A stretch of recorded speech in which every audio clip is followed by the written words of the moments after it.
Finally, the moment you've been waiting for. After all this knowledge about things that cause aging, we will at last discuss things that may inhibit aging. First, let's start with calorie restriction.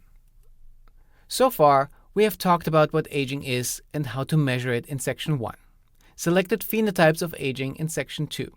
We discussed some molecular causes of aging in Section 3, but none of this is getting us closer to the mythical fountain of youth we encountered at the beginning of this course. Thus, the question remains, is there any way for us to interfere with the aging process? Well, I should be more precise here, a way to positively interfere with the aging process. Of course, we know how to shorten longevity, but can we extend it? And lifespan extension can't be the only goal anyways, because if we're simply extending all aspects of adult life, we would also extend the period of decline, of frailty in old age, which isn't very desirable. Imagine living to 200 years, but spending the final 50 years of which frail and in need of intense care. A good anti-aging intervention thus should probably not extend longevity per se, but only extend the period of healthy life, the so-called health span. Maybe we don't need to live 200 years, but if we could reduce the period of frailty, we could drastically improve the quality of life. Short of those goals, what is there that we can do right now to increase longevity?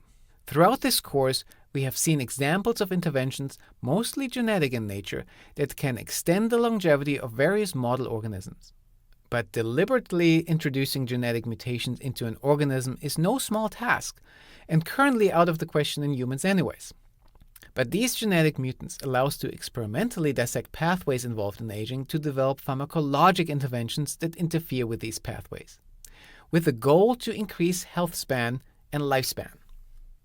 Surely, since the discovery of H1 in the late 80s, we have discovered something that would do the trick. In fact, we have known about a lifespan extending intervention for almost 100 years by now. In the late 1920s, early 30s, researchers were experimenting with trout, then rats, by reducing their food intake. What they found in either case was that the animals had extended longevity. This treatment was subsequently called calorie restriction, CR in short, and has since been confirmed in essentially every model organism. It has been shown to work in single-celled organisms, such as yeast, in the standard invertebrate models, such as C. elegans and fruit flies, but also in grasshoppers or spiders. It works in vertebrates too, such as rats, mice, fish, even monkeys, and is the most reproducible, most universally applicable longevity intervention. CR is defined as undernutrition without malnutrition, essentially simply reducing calorie intake without also reducing the amount of essential nutritional factors such as vitamins.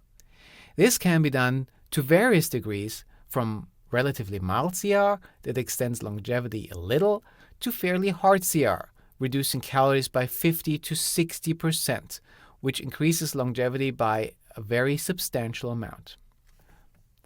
The relationship between longevity and calorie content is that of a parabola. Maximum lifespan will be the point of optimal CR, while severe overfeeding shorten longevities. We call that the burgers and fries diet. On the other extreme is underfeeding, which leads to starvation and thus shortened life.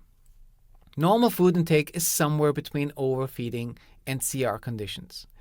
Thus, even moderate CR may extend longevity compared to normal.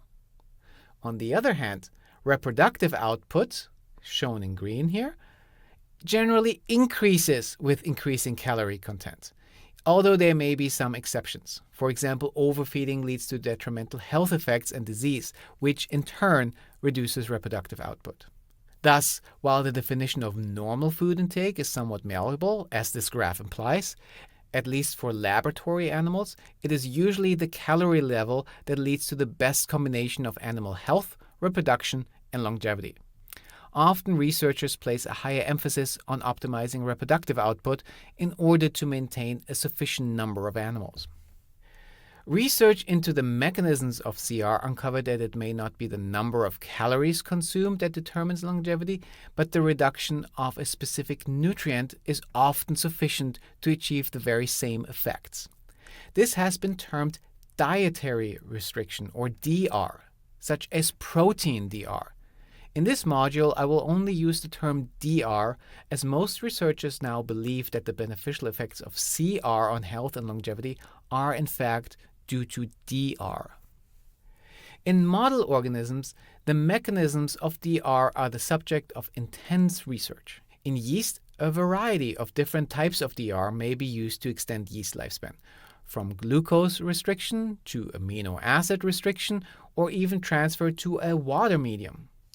These treatments may either affect yeast chronological lifespan, that is, how long a yeast cell can survive this treatment, or replicative lifespan, how many cell divisions the cell may undergo.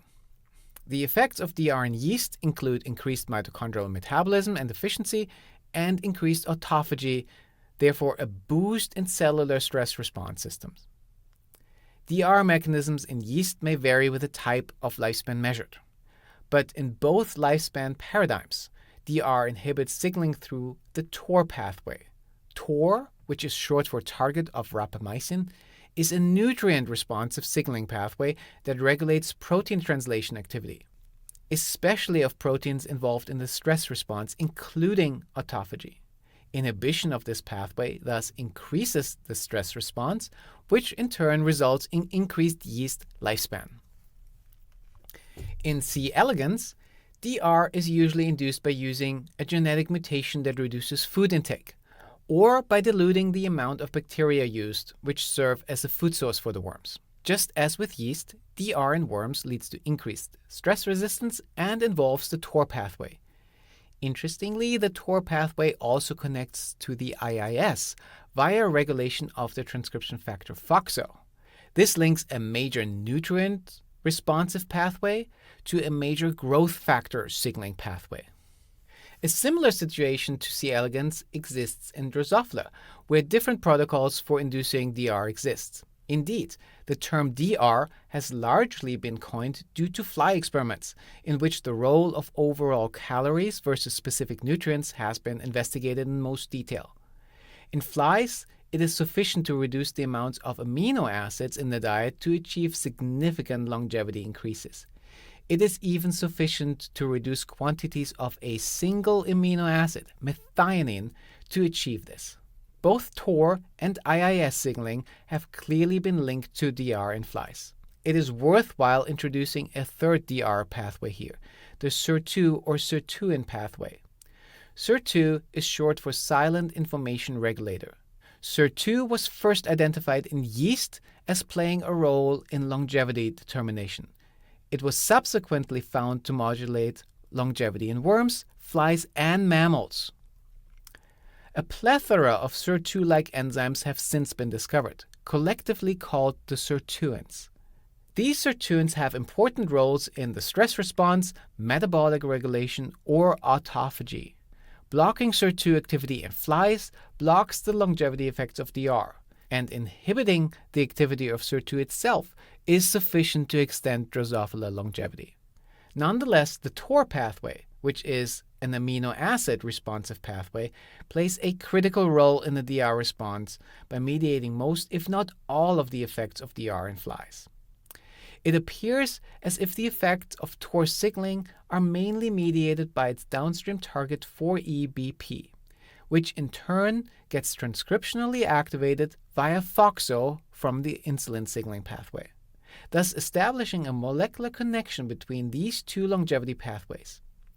4EBP is an important regulator of the protein translation machinery, and especially of proteins of the electron transport chain.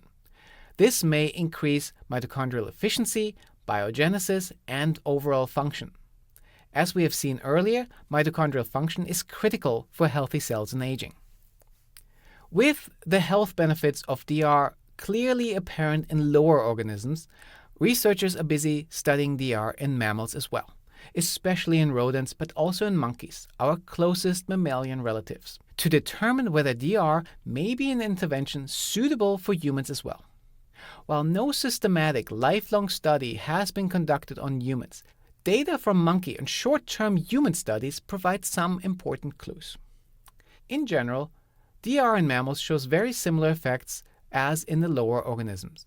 Increased stress response and resistance, which includes improved hormetic, autophagic, and/or mitophagic responses, improved insulin signaling and insulin resistance, and a reduction in oxidative stress.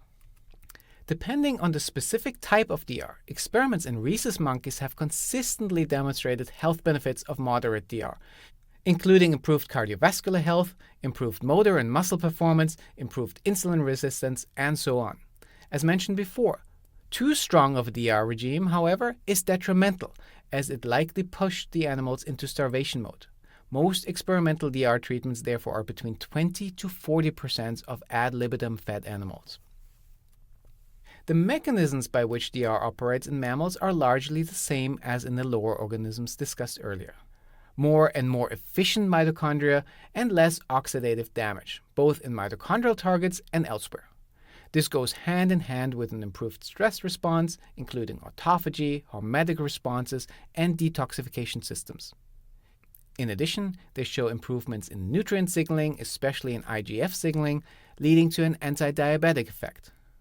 One important difference to lower organisms is that mammals regulate their own body temperature. Thus, mammals on DR often show lowered metabolic rates and decreased body temperature.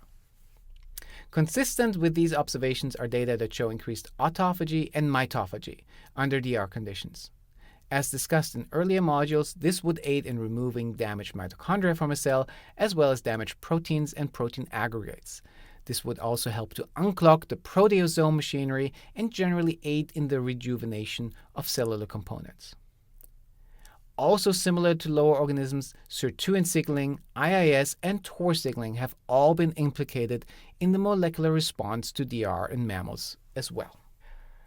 Another pathway that has recently caught the attention of researchers is iron homeostasis. Iron is not only important as a factor in oxygen transport through the blood, but also as a cofactor for many enzymatic reactions, especially redox reactions such as the ones occurring in the electron transport chain. Iron ions can significantly contribute to the production of ROS, and DR has been shown to reduce iron accumulation with age. This may aid in the reduction of age-dependent oxidative damage. True, controlled, long-term DR experiments in humans have not been performed yet, but important clues about the possible health effects can be gleaned via indirect means. For example, people on the Japanese island of Okinawa are famous for their high percentage of centenarians, which has been attributed to their diet. The Okinawan diet is enriched for vegetables, grains, and fruits, and calorie reduced to about 40% of the standard American diet. Another observation was made during the Biosphere 2 experiment. The idea there was to create a self-sustaining closed ecosphere. During the course of the project, the human crew members experienced severe food shortfalls akin to CR, which was observed as improved blood biomarkers. CR studies in rhesus monkeys similarly show promising effects of long-term DR. Older monkeys on DR show a more youthful appearance and have improved biomarkers such as insulin levels, cardiovascular and immune function, as well as muscle performance. Finally, while not a truly scientific study, the CR Society aims to promote the CR lifestyle, and members make themselves available for scientific study. In general, they show similarly improved health markers, at least under short-term CR. But if there is indeed a lifespan benefit is still an unanswered question. Is DR therefore the panacea, the key to the fountain of youth? Data from the Okinawan population appear to indicate that only average lifespan may be extendable, but not maximum. Theoretical calculations on maximum lifespan extension yield conflicting numbers that are in any case very low, again suggesting that in humans the overall effects may be very small, unlike in laboratory animals. Then there is the cost associated with CR. Humans on CR often complain about constantly being cold and have persistent low-level infections. They also experience lower libido and constant hunger pangs. If the overall benefit of CR is truly very small, maybe just a few years, as opposed to decades of longer life. Is the reduced quality of life worth it? Especially in light of the fact that some research indicates that psychological factors, such as optimism, may also be able to influence lifespan. Finally, sometimes CR is actually counterindicated, for example, if medical conditions exist. One cautionary tale in this regard is the story of Roy Walford, one of the earliest and most prolific CR researchers. He was instrumental in discovering the CR effect in lab mice. So convinced was he of his results that he started following a CR diet. Unfortunately, late in his life, he developed ALS, an age-related disease we briefly talked about in an earlier chapter. And he died due to it. Since his death, research into ALS has shown that reduced energy intake may hasten disease progression, while energy supplementation may alleviate disease symptoms. Thus, the CR regimen that Roy followed may have been doing him more harm than good. Check your knowledge. Define CR and DR. Explain the health effects of DR-CR in model organisms and humans. Describe the different molecular pathways and outcomes of DR. Discuss the feasibility of DR as an anti-aging intervention.